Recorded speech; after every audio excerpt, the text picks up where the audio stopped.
Hi, I'm Libby. And I'm Riley, and welcome to On the Come Up.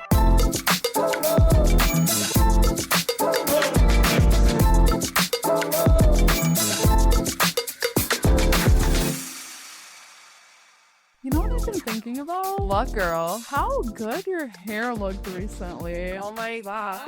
And I mean, what was that? I'll tell you exactly what it was. It's all thanks to our lovely guest who is with us today, Tiana. What's up, Tiana? Hi, thank you for having me. Thank you for being here. So Tiana is behind my hot look with my hair. She owns her own business, and we are going to have her talk a lot about her styling business and her hair business and all of the incredible things she's doing, diving into new elements of the industry that we didn't even know could be a combo meal that you have at your store. Hey, I'm just happy to be here. So give us a little bit of background about your life and just kind of start from the beginning of like growing up and getting into this industry. Okay, cool. So I grew up always knowing that I wanted to get into hair. My dad will probably be listening to this, and he's going to remember that he used to have a BlackBerry phone. And when I was like 5, he recorded what all of us kids wanted to do when we grew up. And I said then, like, oh, I want to be a hairstylist. I want to do hair.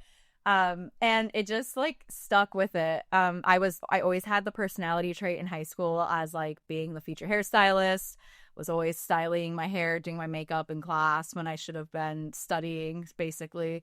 And yeah, I went to beauty school when I was 18 or 19 and, just kind of hit the ground running and haven't really looked back ever since. That's so awesome. yeah, I always say I was really fortunate and always being pretty decisive in like what I wanted to do. Where I'm at now, maybe like wasn't always like had different like pivots and turns, but doing hair was always that thing that I knew I wanted to do. Yeah, because that definitely isn't the case for a lot of people. Yeah, especially a lot of people like our age shit. Right. So I always say that's like definitely something I'm very fortunate that has stuck with me for sure. And did you grow up in the area? I grew up in Defiance. Oh, okay. So kind of very small community. Great place to grow up and raise a family. I always knew that I wanted to move on from it, but that is where I like really grew the base part of my career.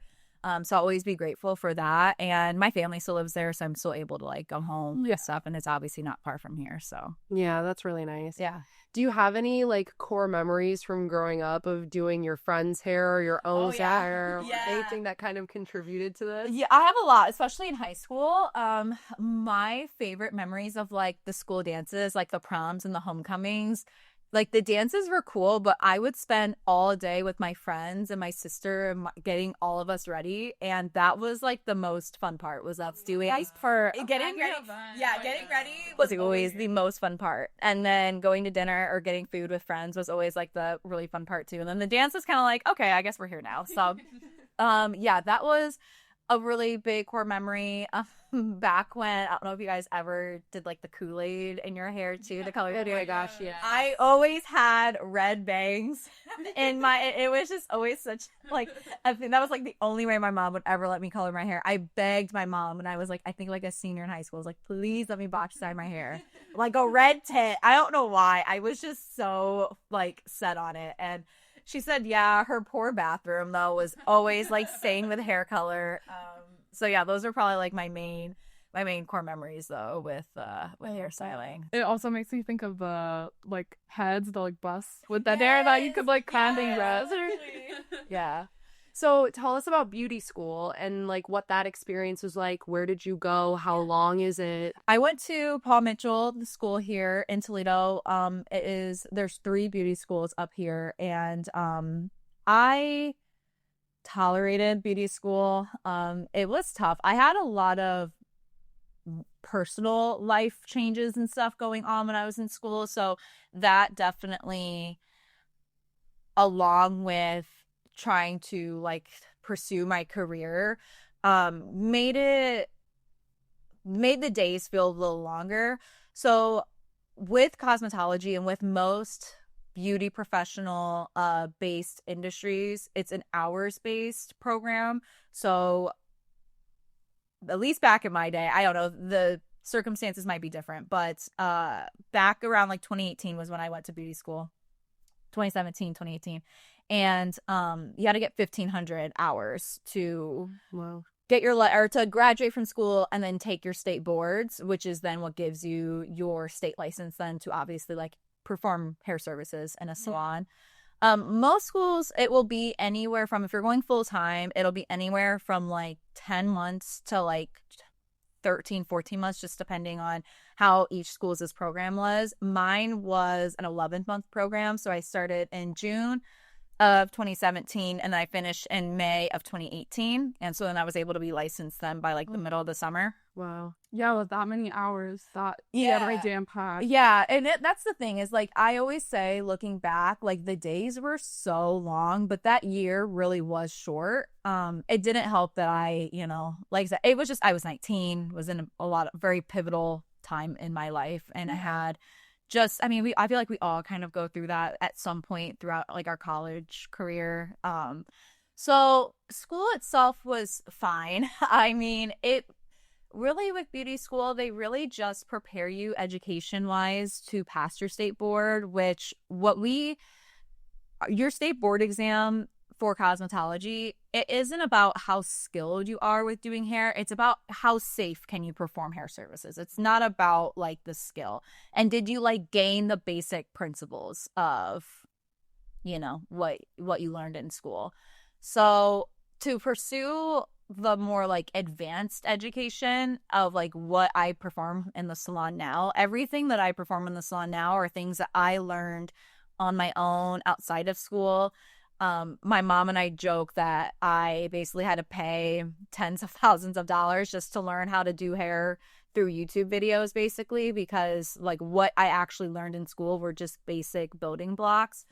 And like it's not fun, don't get me wrong, but it is just like how it is. Yeah. You know, I think also too on the flip side, if they do want it to be something where it is a faster program so that you can, you know, get on with your career, I think that there is only so much that they can like pack into like, you know, a 1,500 hour 11-month program or two, because in beauty school you do have to learn a lot about like infections.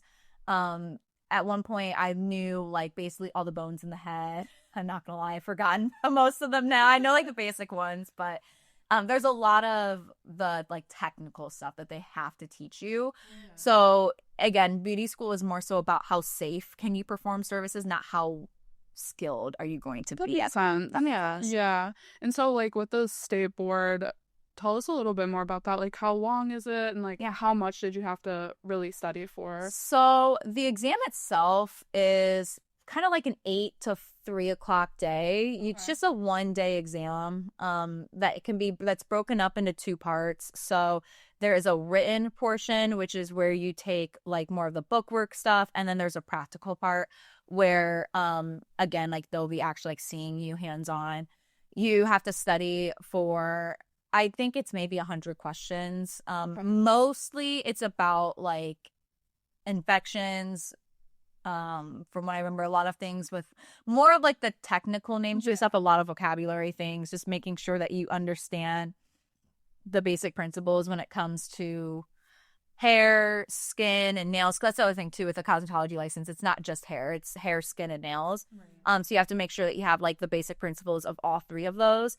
And then the practical portion is a hands-on test that you do different parts, foundational parts of the services. So you do like what they call the state board haircut, which is a standard haircut that you were supposed to have learned in school at some point, that basically shows that you have some basic cutting principles, and again that you can safely perform it. They're looking to see how well can you prevent infections, because one of the things I feel like none of us really know until you are in beauty school is just how quickly infections can be passed if you're not, you know, performing things safely.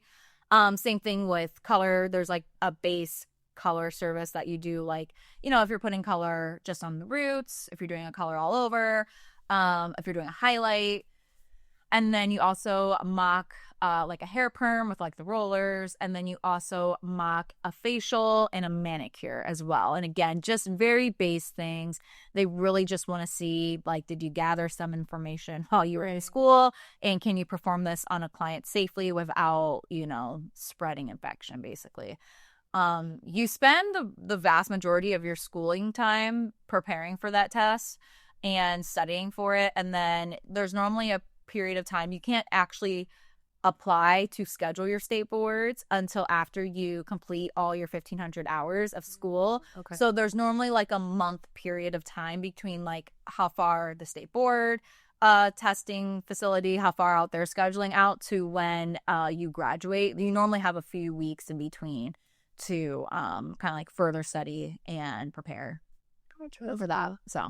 So, and being that you were studying not only hair, but like nails, skin, other things we had in school, what kind of drew you to like really diving into hair? Obviously, you said you'd always wanted to, but what about school made it the right choice for you? Yeah. So I always knew that I wanted to focus on hair. I did want to be educated and be able to perform all the services especially when I was like touring schools and whatnot. I wanted to have a good idea of nails and skin.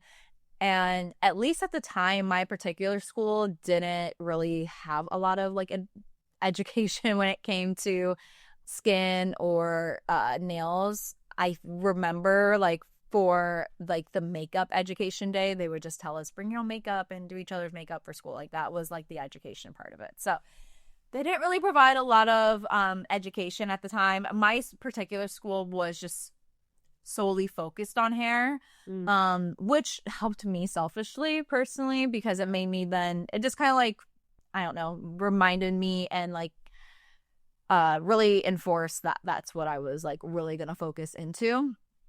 And then in particular then with that too, I realized while I was in school that I was really passionate then about more color-based services and a lot of texture-based services as well. I thought I was going to more so focus in on cutting. And I like cutting, but color and texture things just came so natural and easy to me. And so then that made me realize then in school that not only did I want to primarily do hair, but then with hair, I wanted to focus on color and texture then as well, which is what I still do now. Well, and I was going to ask you like what kind of your favorite service was that you learned about. So I also want to ask, like, was there one that was your least favorite or the most difficult that you had to learn? In school, my least favorite were the manicures and the perms, and that was solely because they just truly did not teach those to us. And then they would tell us one day like, hey, we have a client coming in for, you know, a manicure or perm. And I was like, I don't know what I'm doing. Like, you need to tell me. And like, school clients you don't know what you're going to get. It could be someone really sweet. I had my fair share of people yelling at me, you know, saying like, oh, you don't know what you're doing. I'm like, what? Yeah, it's school. We're out of school. Yeah. You kind of sign for that, you know? So then it wouldn't help then that like, okay, I don't know what I'm doing because my educators hadn't taught that to me yet. And then I have clients wanting the service. I'm like, I don't know what I'm doing. And they're just, you know, making that glaringly obvious that I'm making it clear that I don't know what I'm doing too. So, yeah, the perms and the manicures are definitely my least favorite. So I don't do those anymore. Unfortunately. And then jumping back a little bit. So after you did get your license, what were kind of your next steps like moving on from that? So after I got my license, I went off and I worked in a commission-based salon. So in the hair world, there are typically two different salons. There are a commission-based salon, which is employee-based. You are employed by the salon. And then there are what they call booth rental salons, where you are an independent contractor and you rent a chair from that salon.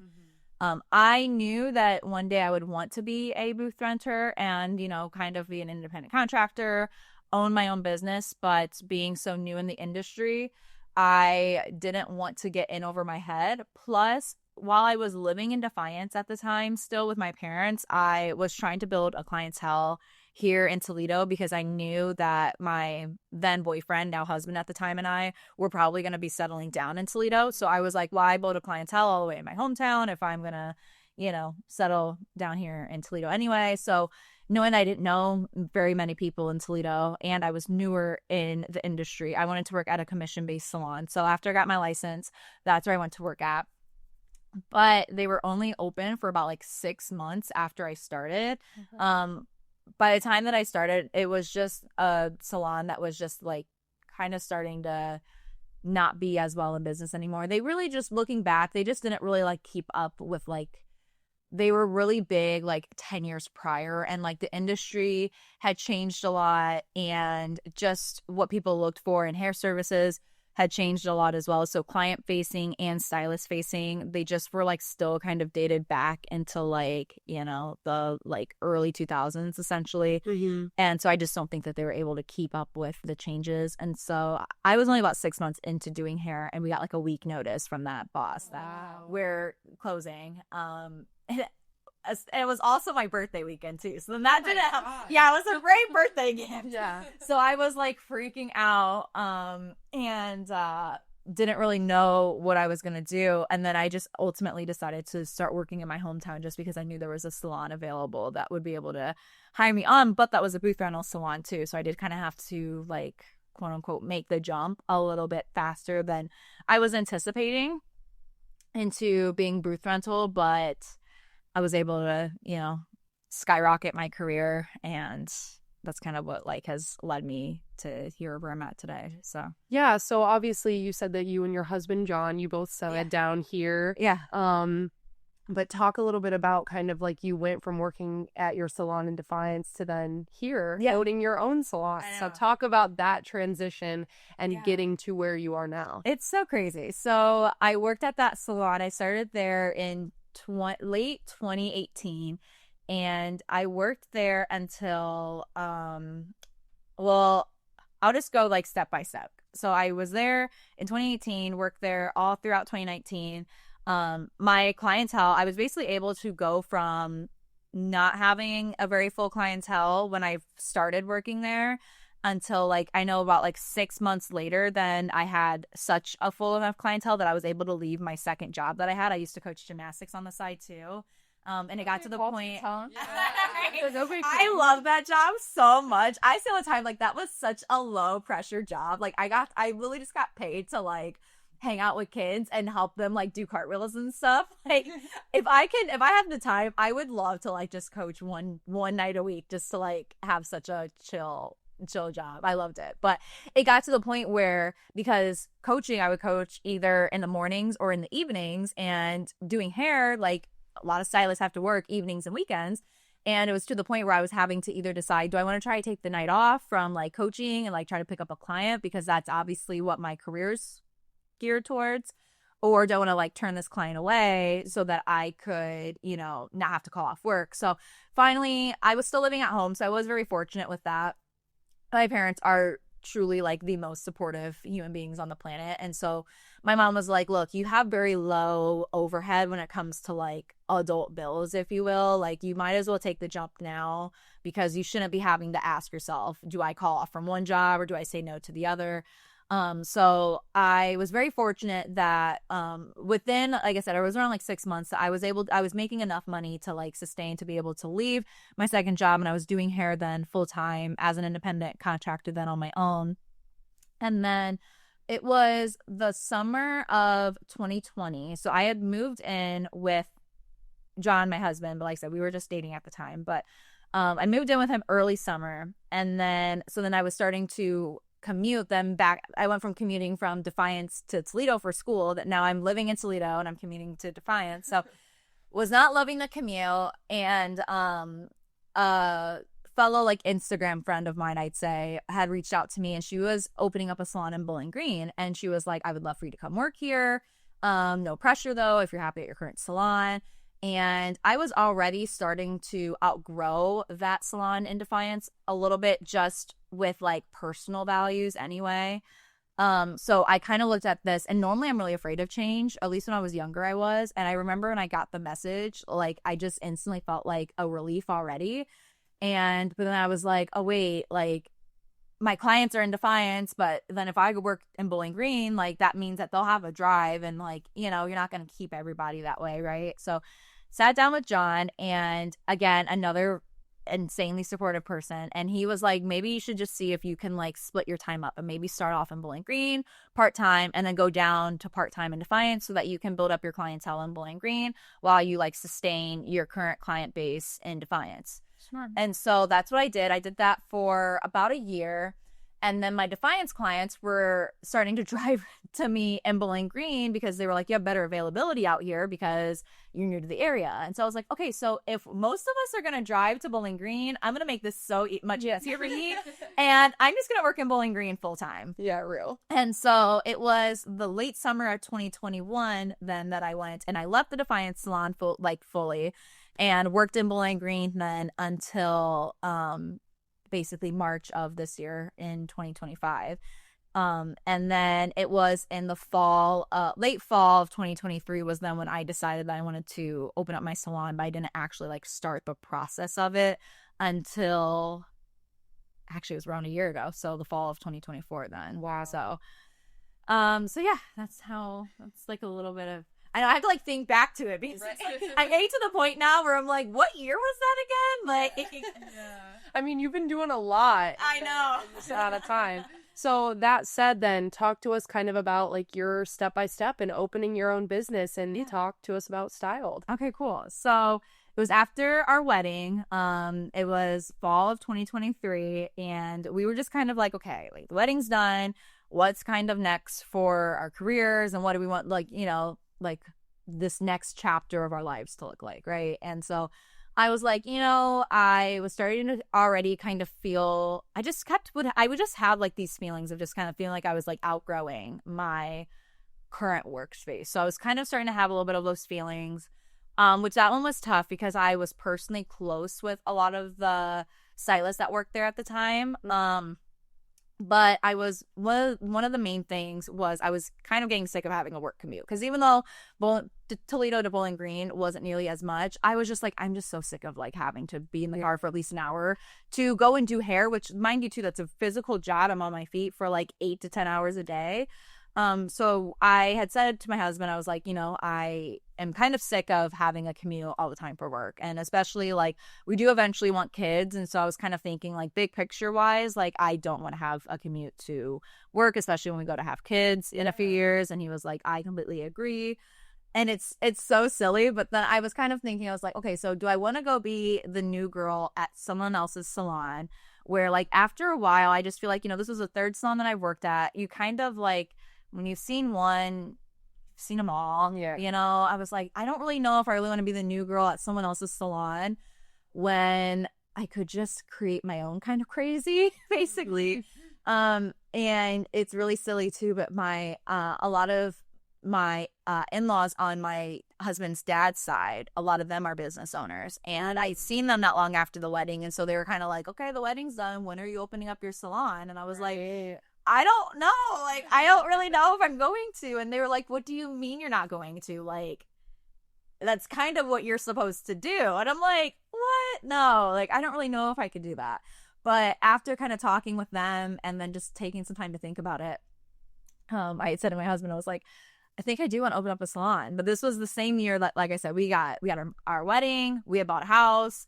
We had started another side hustle business earlier that year of like digital marketing stuff that we started to do. So I'm telling him this at the end of 2023 and he's like, look, I love this. He had been telling me for years to open up a salon. So he's like, great. I'm glad that you finally came to that realization, but like, can we just breathe for like 5 minutes basically? And I was like, yeah, I want to like take a lot of time to like just research basically like step by step. How the heck do I open up a salon? I don't know. I don't know what I'm doing, you know?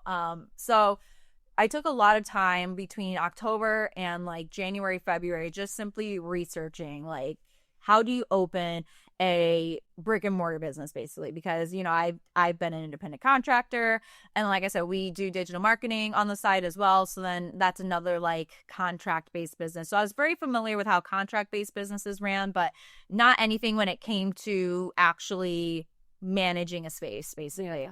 So I was able to take a lot of time and just researching like, do I realistically think that this is possible for me? is this truly something that I want to do? And, you know, everything kind of like pointed into that direction of like, and it was something that I just couldn't stop thinking about. Like I would like literally struggle sleeping at night, basically being like, just thinking, and just like such an excited, creative way of like, this is actually something that I feel like once when that like feeling overcame me, like I just couldn't escape from it. And I felt like with my experience in the industry and on like my experience in other salons and whatnot, I felt like I could kind of create something different for both stylists but for clients as well.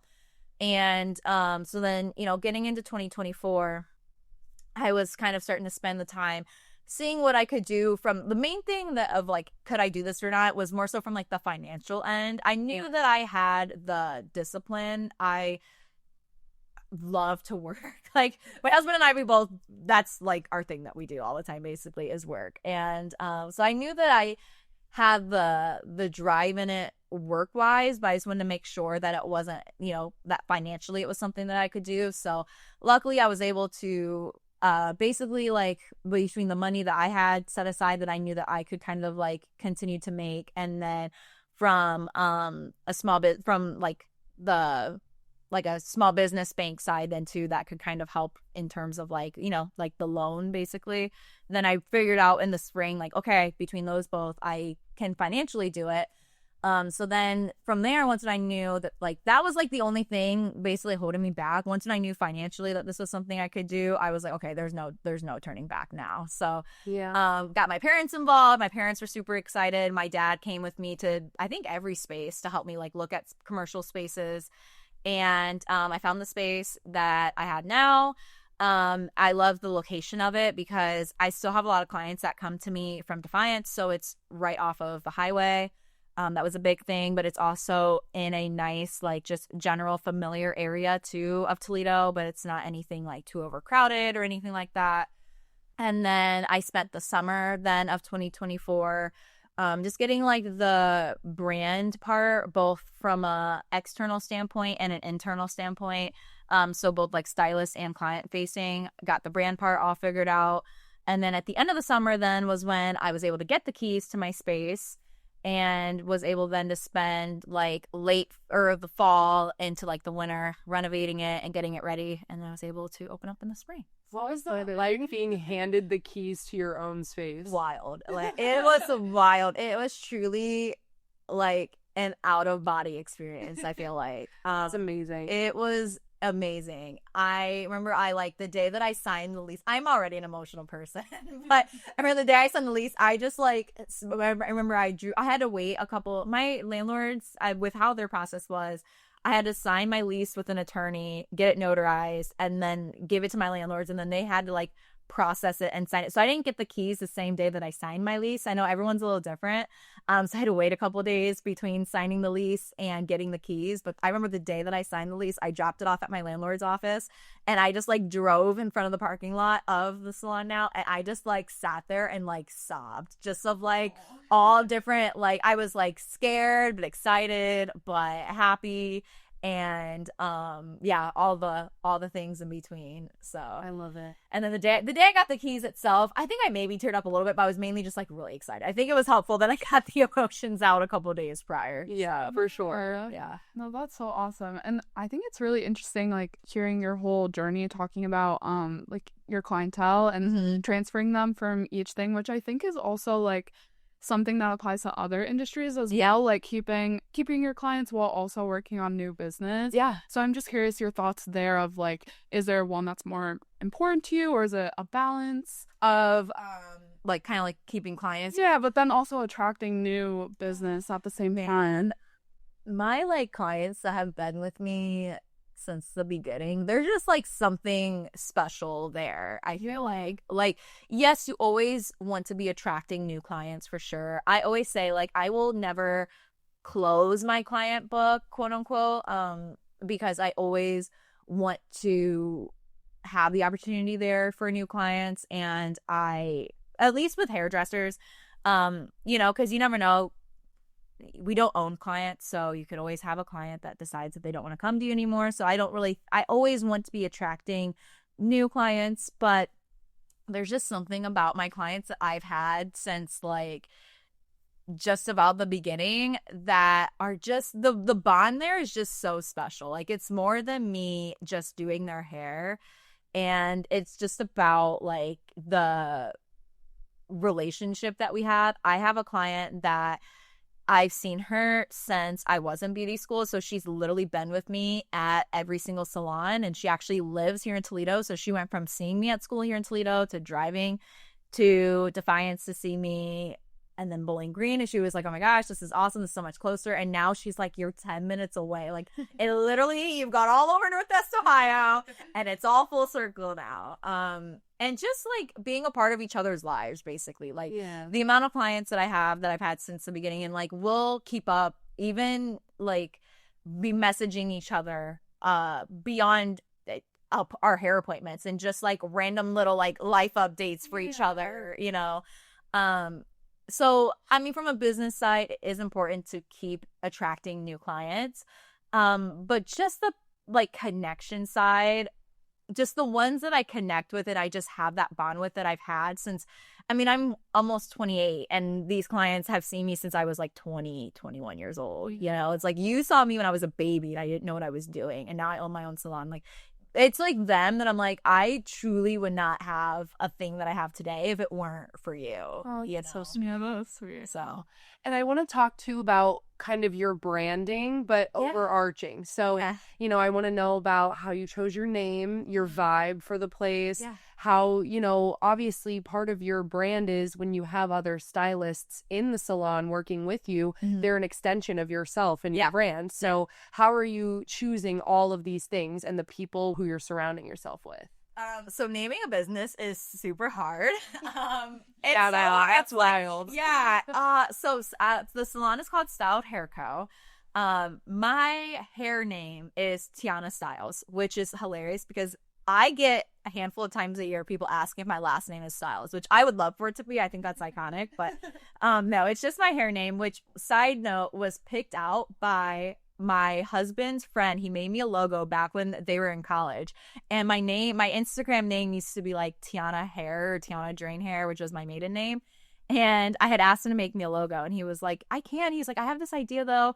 I have this idea of like putting a T, like you have too many names going on, so can we just make it 2 names, make it Tiana Styles? And I was like, yeah, sure, I don't care.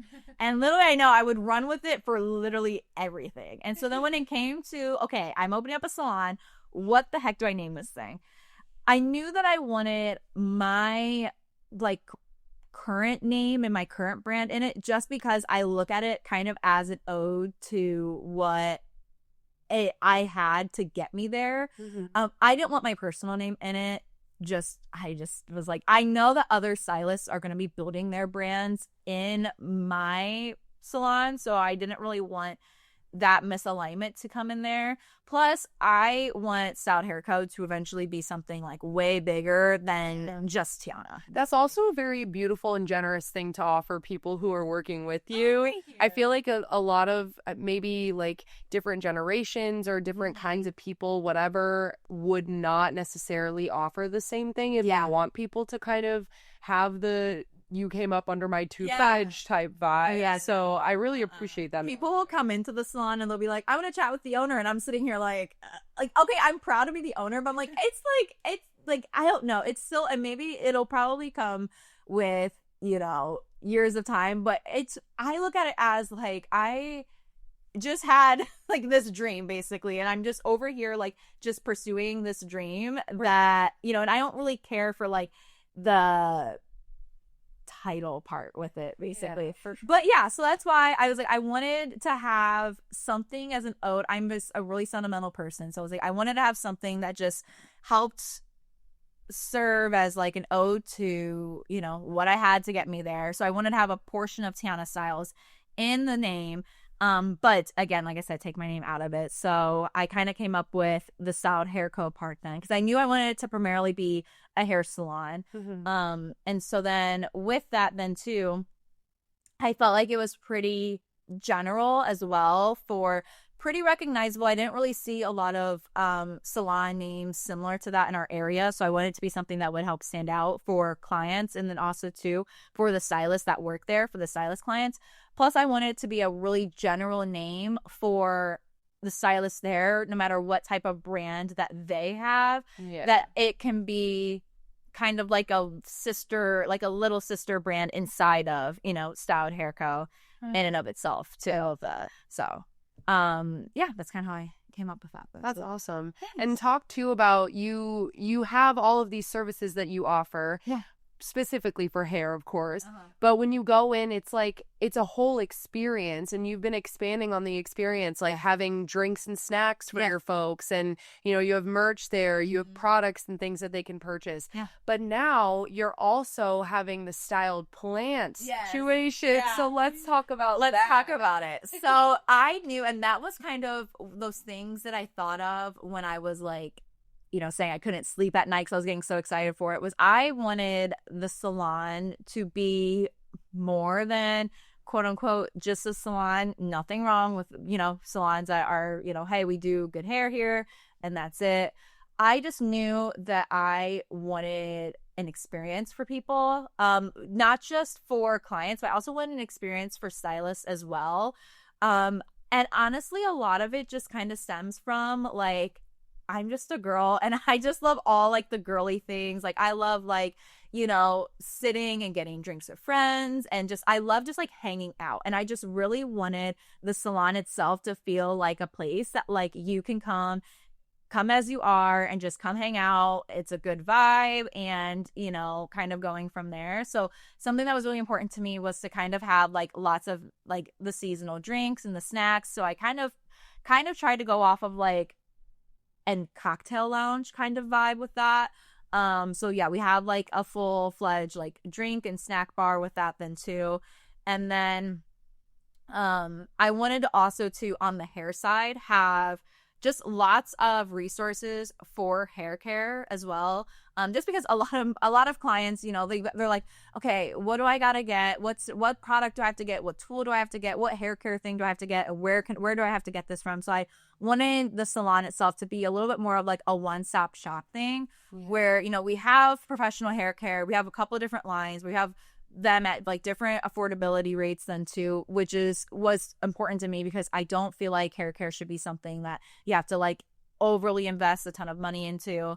And then we also have like a lot of hair care items as well. So we've got like, different types of hair ties, even things of like, the satin bonnets, satin pillowcases. Gosh, now I'm drawing a blank to stuff. Different types of like claw clips, just different types of hair tools basically for taking care of your hair. And then I'm a huge plant fanatic. I have been for years, and I knew that I wanted the salon to have a lot of greenery. We have huge windows and we have a lot of like wide open space, and I knew that I wanted plants to take up vast majority of it. I feel like plants are one of those things that like they bring people together, whether you are experienced with plants or you're not experienced with plants. I just feel like it's a way that brings people together, and that was a huge thing with the salon as a whole, was I just wanted to bring people together with. And my mom had actually approached me earlier this spring. So it was not long after the salon had opened up, and she was like, you should really open up a plant store inside the salon. Like, you are so good with plants. I think that'd be a great idea. And I was like, I would love to, but like, I don't think I have like the bandwidth to like fully run this all on my own. And my mom was like, no, I'll do it with you. And I was like, okay, like, hey, yeah, let's do it. I love that. I know. So my mom honestly like does 95% of the back work with it. Honestly, I just hold the space for them essentially. That's awesome. And that's so fun too. I always like the salon itself is basically like a family ran business. Like my dad is super involved in his own way, my husband's super involved in his own way. Now my mom is able to be really involved in her own way too, because yeah, the plant store would not have been, it was something that I wanted. I kind of did think about it when I first got the salon opened up, but I was pretty overall, the salon it takes a lot of my time, which I wouldn't have it any other way. But yeah, I was like, I need to like do one thing at a time. So it was something that I was thinking like maybe in a couple of years. But then when my mom said like, oh, I'll run it with you. I was like, okay, yeah, that's a no-brainer. Yeah. And it's been so fun because it's so fun to see clients get excited about it. We have a wide array of different types of plants. Most of them we do in like nice decorative pots as well, because I feel like some stores will sometimes have them in decorative pots, but we like it to kind of look like just like a way to visualize it, how you can put it in your home too, which is really cool. My mom is super, super crafty, and it's just like she has such a creative eye for plants. She also makes her own like amazing, beautiful wreaths too. She's just a super crafty, nifty person when it comes to that kind of stuff. So she is able to like see a plant and she's like, this type of plant needs to go in this type of pot, and this type of pot belongs with this type of plant.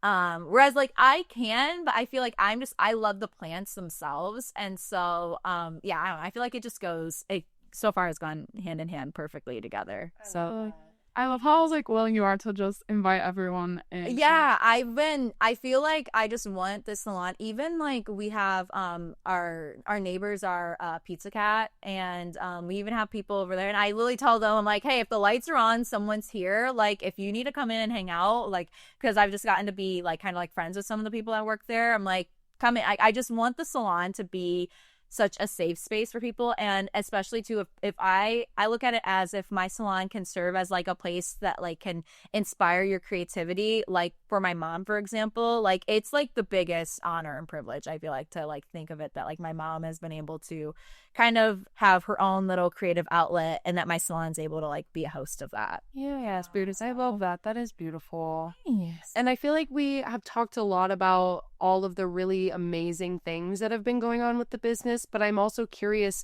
especially for any listeners who might be thinking of starting their own business, if you faced any unexpected challenges or things that you might warn people when trying to open their own business. Yeah. So, Lucas County in particular, if you're listening in Lucas County and you want to open up a salon or open up any sort of business, obtaining permits is a pain in the behind.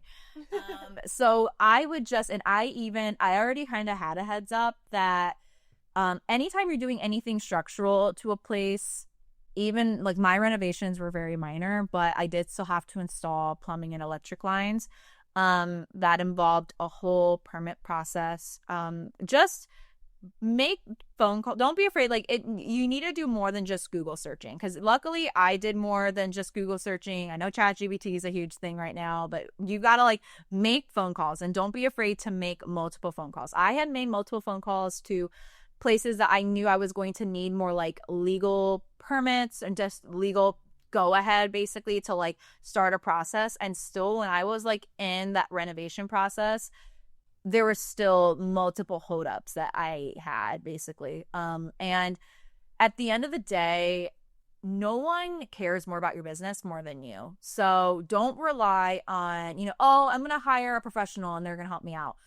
Because the amount of professionals that I had, even just for contractors that I asked to come out and look at quotes, I would get ghosted, I would get no-showed, or whatever. Like I had an architect that my architect was basically why my permits got held up basically, because apparently, and again, this is just where it's like he at the end of the day he didn't care, because he did the base part of his job, but that was fine. But there were lots of other parts of getting permits basically that I did not know about, that I thought that between what I had made phone calls over, they had told me one thing, and then apparently they were expecting, my architect, because he's kind of supposed to as like acts as like the middleman between me and the county, that he failed to tell me about. So my opening process was delayed between that and issues with my landlords too, honestly, with signing documentation that I needed. My opening date, I could have probably opened like end of December, early January, but I didn't end up opening up until late March, which as a small business owner, like I was paying rent. I was paying booth rent at the current place that I was working at, or at the old place I was working at. And then I was paying rent on the space itself. So I'm paying a lot of money in rent for no wheels to get turning. So, just long story short, make the phone calls that you know that you need to make, and like don't expect other people to kind of like figure out things for you, because at the end of the day, no one cares more about your business more than you do. Yeah. So yeah, that's probably my biggest thing. And just at the end of the day too, like, don't be afraid to go for it, because I also think of it as like, I hear people being like, oh, I want to do this, but I'm scared.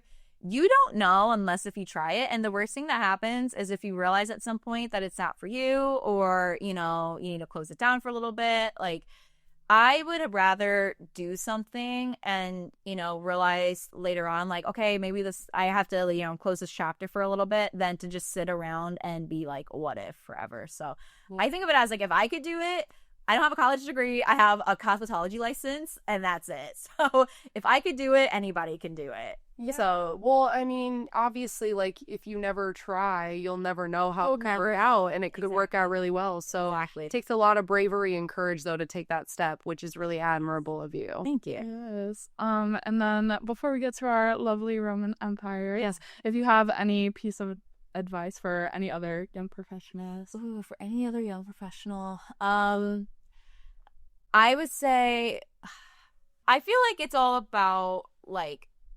honestly, just leaning in on the genuine people that you can, like, I truly couldn't. This isn't like a just me type of thing. Like I said, my family is so involved. So don't be afraid to, rely, like, lean on, trusted people to just be there as support for you, however, you would need it to see fit. Like the salon would not run itself if it wasn't for, my dad and my husband, that's for sure. And like, just even like the little things that they do is what's really helpful. Also too, if you are one that's like has to like hire employees, make sure that you are, hiring like genuine people. Don't be afraid to like really fine tooth comb things. I have had to say no to people more than I thought that I would this year, just because, at the end of the day, if someone doesn't seem like a good fit for your brand, they're probably not. Mm-hmm. So with that, quality is so much better than quantity. And then, yeah, like I was saying before, like, just don't be afraid to like do the research and ask the hard questions, because at the end of the day, no one cares more than you. And you didn't think we'd leave without a little Roman Empire. So we are back. So let's kick it off with our lovely guest today. How about? Yeah, why don't you? Oh gosh.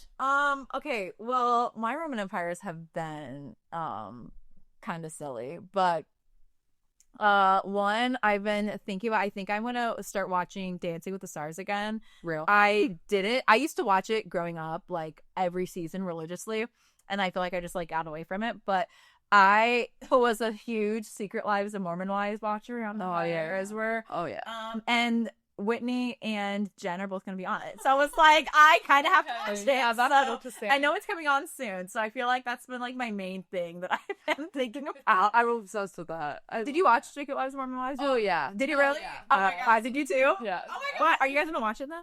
Maybe, probably. Yeah, I've heard the clips. Yeah. Well, and I also just love Dancing with the Stars because, like, I follow all the actual dancers on TikTok. What was so full circle for me was seeing some of the dances that I remember from literally 20 years ago when I was like Mark Ballas. I was like, I remember you from 20 years ago. Like, the fact that you're still on as a dancer too, that's wild. That is iconic. And so, yeah, siblings are always so oh my gosh, they're always so. Oh my gosh, yeah, they crack me up on, especially Derek. He cracks me up on TikTok too. Yeah. I think the last time I watched was when JoJo Siwa was. Very odd. I had to watch when Anna Delvey was on because I was like so interested in the fact that they were like, hey, is criminal who did all of this stuff, or did she? Dun dun dun. Anyway, yeah. Libby, why don't you go ahead? This is like so random, but my Roman Empire has been, my TikTok for you is currently dominated with all of the different niche aesthetics, like especially the ones pertaining to like early digital times, like Frutiger. Yeah. I just keep seeing so many videos, and like I saw one and it was like, here's your like niche core based on your birth month, and it was like 2000s Hawaii, and then someone commented and they're like, that's actually called Tropetica or whatever it's called, and it's like every single thing has a name, and I just keep seeing so many, and they're all so nostalgic. How does everything have such a name? Yeah, that's why I'm just like learning about all the different aesthetics and cores right now. Also very fun. I Thing that's also crazy too is like things that you feel like were so niche to like just you and like your core as kid, and it's like, oh, so we all had the same job. I feel like I say at least once a day, I've never had an original experience. No, because like at least someone else out there knows what I'm talking about. Yeah, which is like great. I'm not crazy if it's relatable, but it's like I'm also not a unique person. Okay, uniqueness is a lie. So my Roman Empire today is, I read this book and it was curated by I believe the New York Times, this like little column that they had, and it's called Tiny Love Stories.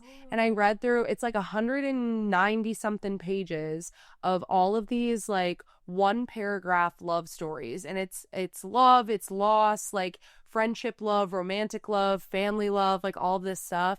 And there's a couple of them that have photos attached, and there was one of this man, oh, I'm gonna well up talking about it. There was one of this man, and he was writing about how his like baby son, who was probably like 2 or 3, and his dad, the 3 of them were taking an hour-long train ride to get somewhere, and the grandpa had Parkinson's, and there was only one seat available on the train, and so the grandson, this little baby, was like, give it to him. So he sits in this seat, but then the grandson, all he wanted to do was sit in the grandpa's lap. But because like the grandpa had Parkinson's, it was so hard for him to like hold on to the little baby.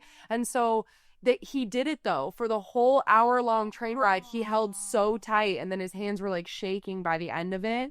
And the dad was talking about how when he was a kid, his dad, who is now the grandpa, would always hold him on the train, and that like seeing this full circle moment was so beautiful. Sweet. And there was a photo of the grandpa holding the baby, and I cried. It was so good. That's like a sigh. I feel like I'm tearing up just hearing it. I mean, and there were so many like really good stories about like strangers meeting each other and falling in love, or like, you know, people who had gotten divorced but then realized they were the great loves of each other's lives and got back together. Like just a lot of really unique stories, and it was just really cool to read. So I would recommend it for a keep. Yeah. And it's one of those that you could do like in one sitting or like one a day. So yeah, it's a really easy read too. Just nice. It is. It's lovely. So that's my Roman Empire. Hee hee. I love it. Well, Tiana, thank you so much for coming on. We so appreciate it. Yeah, it's so much fun.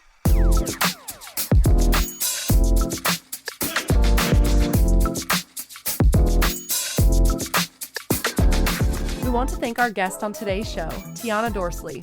We're your hosts and producers, Libby and Riley, and our executive producer is the amazing Chris Piper. If you have any questions, comments, or you just want to listen again, go to wgte.org/comeup or wherever you stream your podcast. Bye, besties! WGTE. Voices around us.